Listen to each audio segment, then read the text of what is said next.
ರಾಮ ಮಂದಿರ ಉದ್ಘಾಟನೆಯಾದ ನೆನಪಿಗಾಗಿ ಇನ್ನು ಮುಂದೆ 500 ರೂಪಾಯಿ ನೋಟಲ್ಲಿ ಗಾಂಧೀಜಿಯವರ ಫೋಟೋ ಬದಲಾಗಿ ರಾಮದೇವರ ಫೋಟೋ ಇರೋದಂತೆ. ಹಾಗೆಯೇ ರೆಡ್ ಫೋರ್ಟ್ ಬದಲಾಗಿ ರಾಮ ಮಂದಿರದ ಫೋಟೋ ಇರೋದಂತ ತುಂಬ ವೈರಲ್ ಆಗ್ತಾ ಇದೆ. ಹೌದಾ ಅಲ್ವಾ? ಪ್ರತಿ ವರ್ಷವೂ ಯಾವುದಾದ್ರೂ ನೆನಪಿಗಾಗಿ ಸರ್ಕಾರ ಕೆಲವು ನಾಣ್ಯಗಳನ್ನು ಮುದ್ರಿಸ್ತದೆ.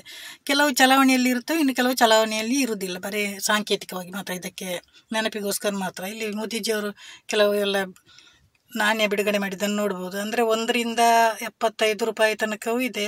ಈ ಸಣ್ಣ ಸಣ್ಣ ನಾಣ್ಯಗಳೆಲ್ಲ ಚಲಾವಣೆಯಲ್ಲಿಲ್ಲ ಇವೆ. ಮತ್ತು ಈ ಉಳಿದದ್ದಿಲ್ಲ ನೋಡಿ, 1, 2, 3, 4 1, 2, 5ರದ್ದೆಲ್ಲ ಸ್ವಾತಂತ್ರ್ಯದ ನೆನಪಿಗಾಗಿ. ಆಮೇಲೆ ನೋಡಿ 75 ರೂಪಾಯಿದು ಇದು FAO ಅಂದರೆ ಫುಡ್ ಆರ್ಗನೈಸೇಷನ್, ಅದರ ನೆನಪಿಗೋಸ್ಕರ ಮಾಡಿದ್ದಂತೆ.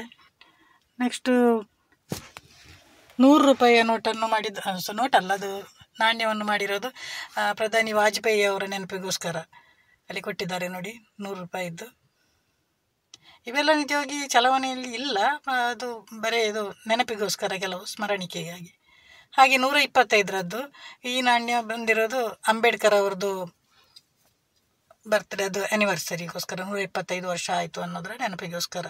ಹಾಗೆ 150ರದ್ದು ಮಹಾತ್ಮ ಗಾಂಧಿ ಅವ್ರದ್ದು ಬರ್ತ್ ಆ್ಯನಿವರ್ಸರಿ ಕೂಡ 150 ವರ್ಷ ಆಯಿತು ಅನ್ನೋದರ ನೆನಪಿಗೋಸ್ಕರ 150ರದ್ದು ನಾಣ್ಯವನ್ನು ಮಾಡಿದ್ರು. ನೋಟೆಲ್ಲ ಇಲ್ಲಲ್ಲ ನಾಣ್ಯದಲ್ಲಿ, ಹೀಗೆಲ್ಲ ಅದು ಬಂದರೆ ನೆನಪಿಗೋಸ್ಕರ ಮಾತ್ರ, ಕಮೆಮೊರೇಟಿವ್ ಅಂತ ಹೇಳ್ತಾರಲ್ಲ. 200 ರೂಪಾಯಿದ್ದು ತಾತ್ಯಾ ಟೋಪೆ, ನಿಮಗೆ ಗೊತ್ತಿರ್ಬೋದು, ಸ್ವಾತಂತ್ರ್ಯ ಹೋರಾಟಗಾರರವರು, ಅವರ ನೆನಪಿಗೋಸ್ಕರ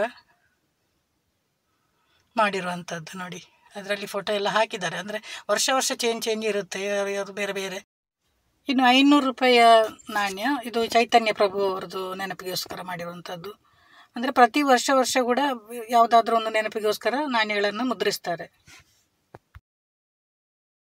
ನಿಮಗೆಲ್ಲ ಗೊತ್ತಿರ್ಬೋದು, 2016ರಲ್ಲಿ 500 ಮತ್ತು 1000 ನೋಟನ್ನೆಲ್ಲ ಬ್ಯಾನ್ ಮಾಡಿ ಆಮೇಲೆ ಹೊಸದಾಗಿ ಬಂದಿರುವಂಥದ್ದು ನೋಡಿ, 500 ರೂಪಾಯಿ ಮತ್ತು 2000 ಅದರ ಬದಲಾಗಿ ಬಂದಿರುವಂಥದ್ದು.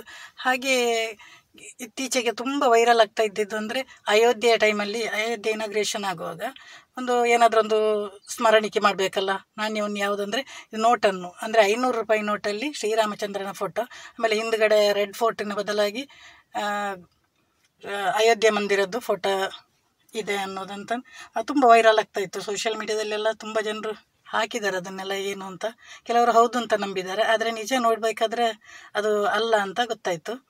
ಅಂದರೆ ಅದು ಫೇಕ್ ಅಂತ, ಅದು ಆಲ್ಟರ್ಡ್, ಅದೊಂಥರ ಮಾರ್ಪಾಡು ಮಾಡಿದ್ದು. ಎಡಿಟ್ ಮಾಡಿದ್ದು ಅವರಿಗೆ ಒಂದು ಸಲಾಮ್ ಕೊಡಲೇಬೇಕು. ತುಂಬ ಚೆನ್ನಾಗಿ ಎಡಿಟ್ ಆಗಿದೆ ನೋಡಿ, ಗೊತ್ತೇ ಆಗೋದಿಲ್ಲ. ಕೆಲವರೆಲ್ಲ ನಂಬಿದ್ದಾರೆ ರಾಮಂದು ಬರಲಿ, ಅದು ಒಳ್ಳೆಯದು ಅಂತ. ಇವರಿಗೆ ಗಾಂಧೀಜಿಯವರಿಗೆ ಕೂಡ ರಾಮನ ಭಕ್ತ ಅಲ್ವಾ, ಅವರು ಆ ಫೇಕ್ ನ್ಯೂಸ್ ಕೊಟ್ಟವರು ಕೂಡ ಇದರ ಉದ್ದೇಶ ಅವರದ್ದು ಫೇಕ್ ಆಗಿರಲಿಲ್ಲ, ಅವರು ಹೇಳಿದ್ದಷ್ಟೇ.